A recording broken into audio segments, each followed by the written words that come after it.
Nalilito ako, ano ba talaga yung fake at yung legit? Meron nag-message sa amin about this product. Yan, vitamin D3 and K2. Ito yung message niya.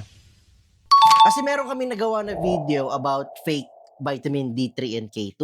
Gusto ko pasalamatan si Rafaela kasi napansin niya. Ako to be honest, hindi ko talaga napansin na nagbago yung packaging ng vitamin D3 and K2 at nagkaroon kami ng miscommunication dito. Kasi hindi ko na i-communicate mabuti kung ano yung gusto kong i-highlight doon sa packaging. Hawak ko yung two different packaging ng now vitamin D3 and K2. On my left, ito yung old packaging. Ito yung marami-rami kaming stock kasi nag-stock up talaga kami. And ito yung newest packaging.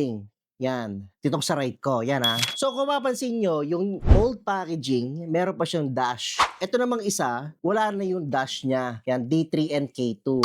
So dito sa Clover Alley, we can assure you na both of these two are legit galing US. So ang gagawin nyo para ma-identify nyo whether legit or not yung now vitamin D3 and K2 is to check yung bottom. So this one, meron siyang 150cc, tapos X55, tapos yung PET.